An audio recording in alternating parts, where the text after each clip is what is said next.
Hello friends, welcome to the new episode of my channel I Prince. তো এখন কথা বলবো বেসিক্যালি একটা ব্যাপার নিয়ে। তো আমরা জানতে পেরেছি বুমেরাং রিলিজ করছে হচ্ছে 10th মে, এবং রীতিমতো ঈদ থেকে ছেড়ে দিয়ে জিদ্দা আসছে হচ্ছে 10ই মের টাইমটা। তো এই টাইমটার অনেকগুলো ভালো দিক রয়েছে। প্রথম যেটা ভালো দিক হচ্ছে আইপিএলটা ওই সময় মোটামুটি শেষের জায়গাতে গিয়ে পৌঁছবে, ভোট ওই সময়টা মোটামুটি কমপ্লিটের দিকে চলে যাবে, এবং সবথেকে এটা বড় ব্যাপার হচ্ছে গরমের ছুটি সম্ভবত ওই টাইমটাতেই থাকে, যেটুকু আমার ধারণা। এগুলো ব্যাপার রয়েছে। এবার অনেকেরই বক্তব্য রয়েছে, যেটা আমারও প্রথমে খেয়াল ছিল না, পরে আমার মাথায় এলো, যে ওই টাইমে কিন্তু রিলিজ করছে কালকি 2898। ওটা রিলিজ করছে 9th মে, এটা আসছে 10th মে, ঠিক আছে? তো এটা দেখার পর থেকে অনেকের বক্তব্য যে আজকে আমরা দেখতে পেয়েছি বারবার হিন্দি বলিউডে সাউথের সিনেমা এলে কত পরিমাণ হল পায় মাল্টিপ্লেক্সে, এবং একটা বাংলা সিনেমার মাল্টিপ্লেক্স কালেকশন করা খুব দরকার রয়েছে। তো বুমেরাং এমন একটা সিনেমা হতে পারে যেটা মাল্টিপ্লেক্স হয়তো বেটার কালেকশন করতে পারতো। তো এইবার যে টাইমটা আসছে প্রভাসের সিনেমার সঙ্গে লড়াই, জিদ্দার সিনেমার, তো এটা কি ঠিক ডিসিশন নাকি এটা ভুল ডিসিশন? প্রথম কথা, জিদ্দার ঈদ ছেড়ে দেওয়ার সিদ্ধান্তটাকে আমি খুবই সমর্থন করি। কারণ আজকে অঙ্কুশের একটা ভালো কামব্যাক দরকার রয়েছে। নতুন নতুন হিরো উঠে আসা দরকার, নতুন নতুন স্টার উঠে আসা দরকার। তো সেখানে যদি নিজেদের মধ্যে আমরা রেষারেষি করি, সেটা খুব খারাপ হবে। কারণ অঙ্কুশের এখন একটা ফাঁকা মাঠ দরকার বাংলাতে অন্ততপক্ষে। তো সেটা জিদ্দা তাকে দিয়েছে, ওটাকে আমি ভয়ানকভাবে রেসপেক্ট করি। এবার অনেকে বলতে পারে ভয়ে, অনেকে বলছে এটাও, যে নাকি ভয়ে জিদ্দা নাকি ঈদ ছেড়ে দিল। আরে ভাই, লোকটা সালমান খানের সঙ্গে আগের বছর ঈদে এসছে।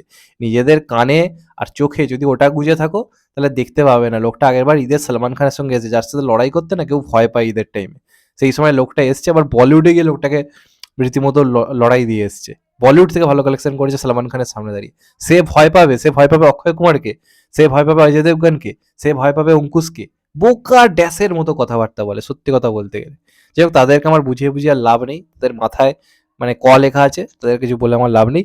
কিন্তু আমি যদি বাদ বাকি জিনিসটাকে বাদ দিয়ে বলি, ঈদের টাইম ছেড়ে দেওয়ার সিদ্ধান্তকে আমি ব্যক্তিগতভাবে সমর্থন করি। কারণ ওই টাইমটা অঙ্কুশকে ছাড়া হোক, কারণ এমনিতেই বলিউডে দুটো কাজ আসছে, অঙ্কুশকে এমনি লড়াই করতে হবে। সেখানে যদি জিদ্দা থাকে, ঈদের টাইমে জিদ্দার একটা ডিমান্ড থাকে, তো সেটাকে ছেড়ে দেওয়াটাকে আমি খুবই সমর্থন করব। এবার কালকি 2898 আমি যদি কথায় আসি, তাহলে সত্যি কথা বলতে গেলে অবশ্যই একটা চাপের ব্যাপার থাকবে, কারণ ওই সিনেমাটার কন্টেন্ট আমার মনে হয় জোর রয়েছে, এবং প্রভাসের একটা ফ্যান ফলোইং এখানে রয়েছে। কিন্তু আপনারা যদি ঠান্ডা মাথায় ভেবে দেখেন, তাহলে বুমেরাং সিনেমাটা কিন্তু পুরো অন্য রকম কাজ হতে চলেছে। দুটো কাজের মধ্যে কোনো মিল নেই।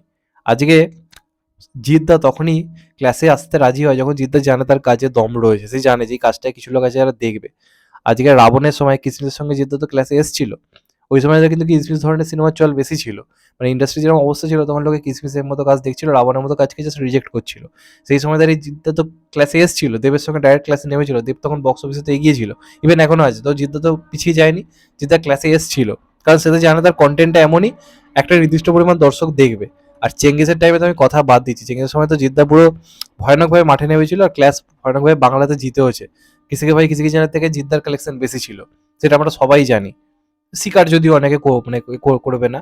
তো জিদ্দা যখন ক্লাসে আসে, জিদ্দা জানে তার কন্টেন্টে কতটা দম রয়েছে। তো জিদ্দাকে এটা জানে না, বা জিদ্দার টিমকে এটা জানে না যে 10ই মে আমি যখন আসছি, তখন তার একদিন আগে কালকে 2898 আসছে। তো এর একটা ব্যাপার রয়েছে। আর প্রভাসের ফ্যান ফলোইং কলকাতাতে কখনোই ওই শাহরুখ খান বা সালমান খানের মতো নয়, তার থেকে খানিকটা হলেও কম। যারা সাউথ লাভার আছে তারা দেখতে যাবে। কিন্তু এই যে সিনেমাটা বুমেরাং, এরকম কনসেপ্টের আগে কখনো বাংলায় কাজ হয়নি। বাংলায় যখন কোনো একদম নতুন কিছু আনা হয়, ভিএফএক্স নির্ভর কাজ আনা হয়, লোকে কিন্তু দেখার জন্য এক্সাইটেড হয়। প্লাস জিদ্দার একটা নিজস্ব একটা অডিয়েন্স রয়েছে। তো এই সিনেমাটার ক্ষেত্রে মানে অনেক কিছু ব্যাপার রয়েছে। একটা রোবট-টোবট রে প্রথমবার বাংলা সিনেমায় দেখানো হবে, এআই এর ইউজ। তো এগুলো একটা বিরাট এফেক্ট হিসেবে কাজ করবে। তো শো পেতে একটু হয়তো প্রবলেম হয়তো হবে, আমি অস্বীকার করব না। কিন্তু সিঙ্গেল স্ক্রিন আমার মনে হয় অনেক বেটার কালেকশন এই সিনেমাটা করতে পারবে। এবং আরেকজনের বক্তব্য বা অনেকের বক্তব্য শুনছি যে ওই সময় উইন্ডোজের সিনেমাও থাকতে পারে। তো যাই থাকুক না কেন, কোনো প্রবলেম হবে বলে আমার ব্যক্তিগতভাবে মনে হয় না। তারাও তো কিছু একটা প্ল্যান করেই এটা আনছে। এবং জিদ্দা একটা ক্লাসে আসছে, জিদ্দা দেখছে যে এত বড়, বড় সিনেমা রয়েছে। সেখানে আমি আমার সিনেমা যে তার কি নির্দিষ্ট কোনো প্ল্যানিং নেই? অবশ্যই প্ল্যানিং রয়েছে। নিশ্চয়ই প্ল্যানিং রয়েছে। কিছু, কিছু ভুল জিদ্দার অবশ্যই রয়েছে, প্রমোশনের একটু অভাব তো করে। তো আশা করব এবার প্রমোশনটা ভালো হবে। যদি প্রমোশন ভালো করে, আই থিংক এই সমস্ত ব্যাপার ঘুচে যাবে। আজকে বাংলা সিনেমা তো লোকে দেখছে। প্রধান তো ডাঙ্কি সালারের মাঝে এসেও ভালো বিজনেস করে বেরিয়ে গেল। তো সেখানে দাঁড়িয়ে কালকি 2898 বিরাট কিছু প্রভাব ফেলবে বলে মনে হয় না, যদি জিদ্দার কনটেন্টে জোর থাকে, যদি জিদ্দা সেই লেভেলের প্রমোশন করে, আর যদি সর্বোপরি সিনেমাটা ভালো হয়, আই থিংক ভালো বিজনেস করবে। এবার অনেকে বলতে পারে যে মানুষ এলো অ্যানিমেলের আগে চললো না। মানুষ কন্টেন্টটা নিয়েই জিদ্দা খুব একটা আমার মনে হয় না এক্সাইটেড ছিল, কারণ জিদ্দা তো প্রমোশনই সেইভাবে করেনি। আর জিদ্দা মোটামুটি কোনো ক্লাসে না এসে ফাঁকা টাইম পেয়ে যেত। জিদ্দা তখনই ফাঁকা টাইম পায় যখন জানে সে তার কন্টেন্টটা সেরকম কিছু হাইপ ক্রিয়েট করতে পারেনি, তখনই জিদ্দা ওটা করে। কিন্তু যখন জিদ্দা জানে তার কনটেন্টে দম রয়েছে, জিদ্দা ক্লাসে এসছে, ভালো বিজনেস করে বেরিয়ে গেছে। আজকে যখন বচ্চন রানী ছিল, ওটা তো পুরো মেন স্ট্রিম মশলা মুভি ছিল।